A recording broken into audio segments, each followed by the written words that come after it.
How does ethanol ablation work for thyroid nodules? Imagine shrinking a troublesome thyroid cyst without surgery. Ethanol ablation is a minimally invasive way to do just that.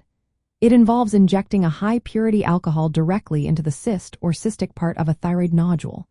The alcohol causes tissue destruction through two main processes. First, it causes coagulative necrosis, which is the dehydration of cells and the denaturation of proteins.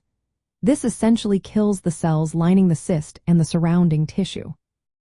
Second, ethanol induces ischemic necrosis by forming small blood clots in tiny blood vessels, cutting off blood supply and stopping enzyme activity in the area. These combined effects lead to scarring and shrinkage of the nodule over time. The procedure starts with an ultrasound scan to evaluate the nodule. The doctor checks if the nodule is mostly fluid, usually more than 80%, and benign. Sometimes, a fine needle aspiration is done beforehand to rule out cancer if the nodule has solid parts. Then, the doctor drains the fluid from the cyst to reduce its size. After that, they inject ethanol into the cyst cavity under ultrasound guidance. This alcohol reacts with the lining of the cyst, preventing it from filling up again and helping the nodule shrink.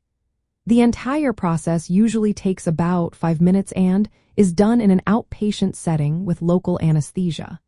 Patients often describe the sensation as similar to a bee sting during the injection, with minimal discomfort.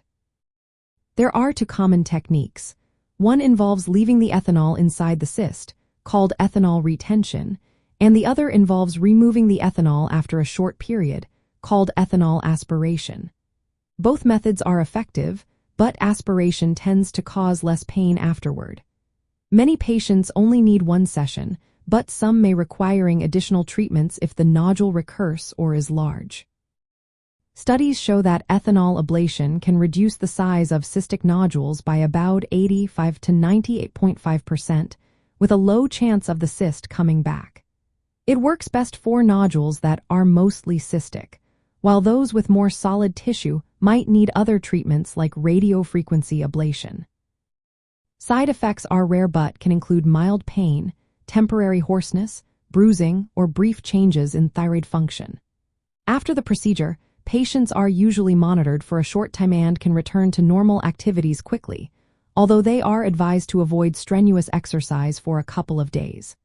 Overall, ethanol ablation is a safe, effective, and minimally invasive way to treat benign thyroid cysts and cystic nodules.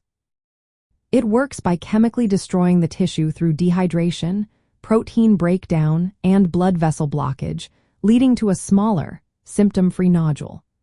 As always, it's important to consult with a healthcare professional to determine if this treatment is suitable for your specific condition.